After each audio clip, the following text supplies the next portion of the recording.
Olá, eu me chamo Fara Serra e com o convite da Adriana Mairink, da Infinita, que está organizando o terceiro encontro do Mulherio das Letras Portugal, eu vim aqui contar um pouquinho o meu trabalho.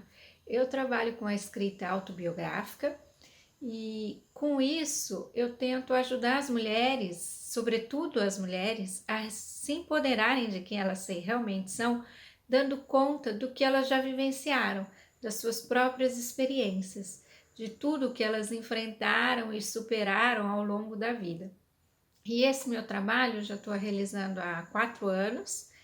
Ele veio mais intensamente em 2019, quando da minha própria história de vida surgiu o meu trabalho, porque eu vou contar brevemente, né? Mas para vocês entenderem um pouquinho o contexto do todo, eu me mudei para a Itália e há 9 anos atrás, e quando eu vim para cá, eu vim cheia de planos, né? Profissionais e pessoais. Eu vim por razões pessoais, mas eu, como eu sempre falo, vim com 2 malas, uma cheia de roupas e outra cheia de planos e expectativas. E essa mala cheia de planos e expectativas, ela se extraviou. Ela nunca desembarcou aqui comigo na Itália. Esses meus planos e expectativas perpassavam, obviamente, o lado pessoal, que disso vai super bem, obrigada, mas também passava pelo lado profissional. Eu estava bem no Brasil, eu gostava do que eu fazia, eu estava crescendo profissionalmente lá, tinha acabado de terminar meu segundo MBA e eu nem imaginava que eu fosse ter qualquer dificuldade de me recolocar aqui. Até porque eu trabalhava com turismo e a Itália era até então, né, até a pandemia, um dos principais destinos turísticos do mundo. Só que eu me mudei para uma cidade pequena, onde o turismo praticamente não existe, as empresas que existem aqui são familiares, e eu tive muita dificuldade, na verdade, eu não consegui me recolocar profissionalmente da forma que eu queria. E isso para mim foi um grande choque. Foi uma coisa muito dura e eu tive muita dificuldade de lidar com isso. E nesse processo, eu sempre escrevi muito, porque na verdade eu sempre gostei muito de escrever, eu escrevi sempre a minha vida inteira, sempre tive os meus diários, em épocas mais ativos, em outras épocas menos ativos. E nesse processo eu escrevi muito, porque ali nos meus diários eu me sentia compreendida e eu sentia que eu podia falar tudo o que eu queria, porque quando eu tentava contar para as pessoas que tinha algo importante, que estava tudo bem, mas tinha algo muito importante faltando, as pessoas não compreendiam. Tipo, o que você está falando, né? Mudou para a Europa, está morando com a mãe da sua vida, não precisa trabalhar, está viajando o mundo. Como que pode ter algo ruim? Mas tinha algo ruim, porque a falta do trabalho para mim era uma coisa que me machucava e que me incomodava. Então, daí eu comecei a escrever muito e me desafogava ali, me sentia muito compreendida no meu processo de escrita, mas eu não entendia ainda tudo o que estava acontecendo. E a chavinha veio quando eu entendi que eu precisava inventar o meu próprio trabalho, que a partir do momento que eu inventasse meu próprio trabalho, eu nunca mais estaria desempregada. E eu decidi que eu queria trabalhar com a escrita. Aqui eu comecei a fazer uns cursos de escrita, de editoria, de escrita criativa e tudo mais. E eu percebi que tinha uma possibilidade de eu inventar meu trabalho nessa área. E aconteceu que nesse período eu voltei para o Brasil para visitar a minha família e lá eu resolvi um dia, na casa do meu pai, pegar as minhas caixas que eu tinha de cartas e de coisas escritas. E dentro de uma dessas caixas eu achei uma carta, desculpa, lacrada, com endereço para postar tudo, que era para o meu marido, que na época era só um paquerinha e ele morava nos Estados Unidos e a gente trocava cartas naquela época. E naquela carta, que eu nunca tive coragem de entregar, até hoje eu não sei porquê, eu coloquei o quanto eu estava sofrendo com a separação dos meus pais, o quanto estava sendo dolorido para mim, o quanto aquilo estava mexendo comigo. E quando eu reli aquela carta, né, alguns poucos anos atrás, eu me dei conta de o quanto é importante a gente reler o que a gente escreve, porque Eu não me lembrava que eu tinha sofrido tanto com a separação dos meus pais. Eu não lembrava que tinha sido tão dolorido, né? Hoje essa dor ela desapareceu por alguma razão. E daí eu entendi que eu precisava reler aquilo que eu estava escrevendo aqui. E assim que eu voltei para cá, eu comecei a reler tudo. E daí eu percebi que eu estava vivendo um grande momento de reinvenção de mim mesma, né? Que eu estava me reinventando como pessoa. Aquela Fara que eu estava acostumada a ser, estava deixando de ser. E isso ficou muito evidente na minha leitura dos meus escritos aqui. E me veio a ideia de fazer um livro, mas não um livro meu, mas sim de reunir a história de mulheres que também estavam se reinventando e se reedificando. E eu nunca tinha feito livro, eu nunca tinha organizado uma coletânea, eu nunca tinha trabalhado com a escrita nesse sentido, mas eu senti essa vontade e eu consegui um pequeno apoio de uma pequena editora da Alemanha e a gente decidiu, e ela falou, eu topo te ajudar a fazer o livro, só que ela não tinha recursos e nem eu tinha recursos, mas mesmo assim a gente jogou, eu joguei, né? Nos grupos do Facebook de mulheres que viviam fora do Brasil, de mulheres que escrevem, né? Eu joguei o chamado para essa coletânea. E a minha surpresa foi que mais de 120 mulheres me contataram falando que tinham interesse em compartilhar suas histórias. No final das contas desse livro, eu tive que fazer um financiamento coletivo para a gente conseguir produzir o livro. O financiamento coletivo foi super bem sucedido e a gente fechou em 33 autoras. E é essa coletânea aqui, a coletânea Reedificações, Histórias de Mulheres Brasileiras que se Reinventaram pelo Mundo. E que conta histórias de mulheres comuns, né, de mulheres como eu e você que estão aí vivendo a vida e se reinventando e se reedificando, porque é isso que a vida pede para a gente o tempo todo. A gente está sempre em transformação, né? A vida é cíclica. Quando a gente entende isso, a gente dá um passo muito grande no nossa compreensão, né, da vida e da aceitação daquilo que nos acontece.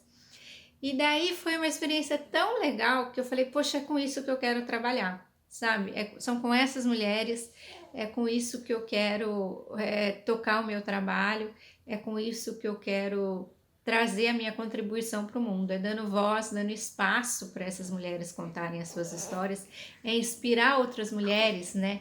Que leem essas histórias e não se sentem sozinhas e que percebem que aquilo que elas estão vivendo é perfeitamente normal e que acontece com todo mundo, cedo ou tarde. E daí, então, eu dei um passo a mais. No ano seguinte, eu fiz uma outra coletânea, que é a Coletânea Mães. Ser mãe acrescenta um quê ao senso comum. Essa foi em parceria com a Infinita de Lisboa. E a gente conseguiu reunir aqui 92 mulheres. Tem 92 histórias de mães que compartilharam as suas experiências com a maternidade. Na verdade, são 90 histórias de mães e 2 de não mães, de 2 amigas que eu convidei que, pelas circunstâncias da vida, não podem engravidar.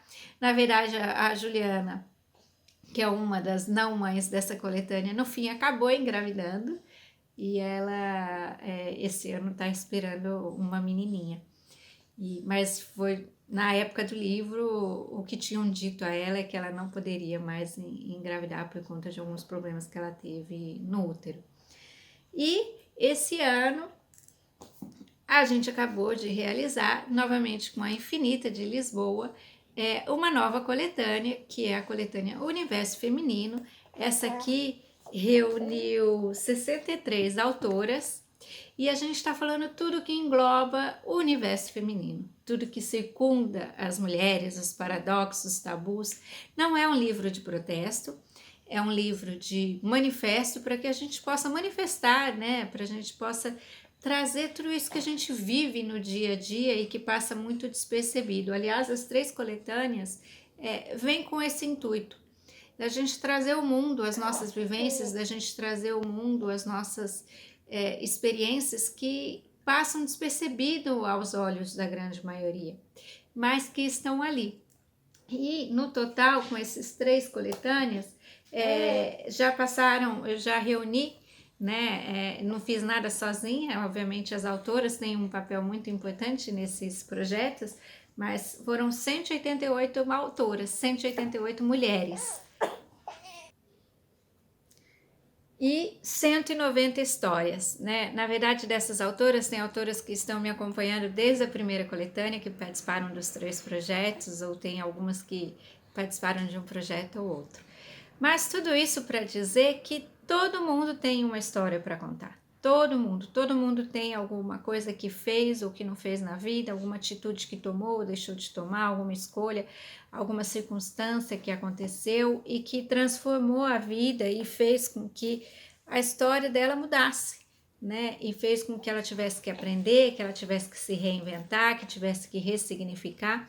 E a gente oportunizar essa fala, esse espaço de fala, a gente oportunizar esses momentos de troca, faz com que quem está passando por isso possa se espelhar, possa ver que não está sozinha, possa perceber um olhar que ela não tinha para aquela situação que ela mesma está vivendo, e isso enriquece tanto quem escreve, que faz com que a gente se aproprie daquilo que a gente vivenciou, que a gente se aproprie das nossas próprias experiências, quanto para quem lê, inspirando e incentivando. E é isso que eu venho fazendo com esse meu trabalho da escrita autobiográfica. É isso que eu quero promover, né? Esse trabalho que engloba tanto o autor quanto os leitores. E de todos esses meus projetos, a grande maioria, a maioria das autoras não são escritoras, elas não têm experiência com a escrita, né? Elas vêm ali para explorar isso nelas, para oportunizar esse espaço de poder falar o que sente, de poder trazer ao mundo aquilo que está ali dentro dela, né? E é isso que acho que é a beleza desse projeto, é o que me encanta. E o que me encanta é saber que essas mulheres chegam juntos e que eu idealizo essas coisas aqui nesse meu cantinho, na minha solidão, do meu home office, mas tudo que eu realizo no coletivo. Realizo com essas mulheres que chegam juntas, com essas parcerias que a gente faz. E era isso que eu queria contar um pouquinho. Então, você também se aproprie da sua história, escreva a sua história, escreva, é o dia a dia que a vida acontece, não é no extraordinário, né? É nas pequenas coisas, é no cachorro do vizinho que late, é no bebê que tá aqui no colo e eu tô fazendo esse vídeo, é o nosso dia a dia. É isso que faz a nossa vida ser grandiosa, é isso que faz a nossa história ter importância e é isso que faz a gente querer deixar o nosso legado. Porque quando a gente participa de um livro, a gente torna público a nossa história, a gente deixa um legado para que as futuras gerações possam ler e possam entender como que era a nossa vida, como que a gente vivia, igual como a gente sabe pelas histórias contadas das nossas avós, né? Mas que isso vão se perdendo na geração. E quando a gente registra isso, quando a gente coloca isso no papel, isso não se perde. Então, era isso. Quem quiser acompanhar meu trabalho, me acompanhe pelo Instagram, Fara Serra, e também pelo meu blog, só que meu blog agora está sendo atualizado, mas é www.faraserra.com. E é isso. Espero que vocês se inspirem e que vocês escrevam muito, porque escrever ajuda, desafoga e empodera. Um beijo e fiquem bem. Tchau. Gratidão, Adriana, pelo espaço maravilhoso e parabéns a todo mundo que está participando como palestrante e das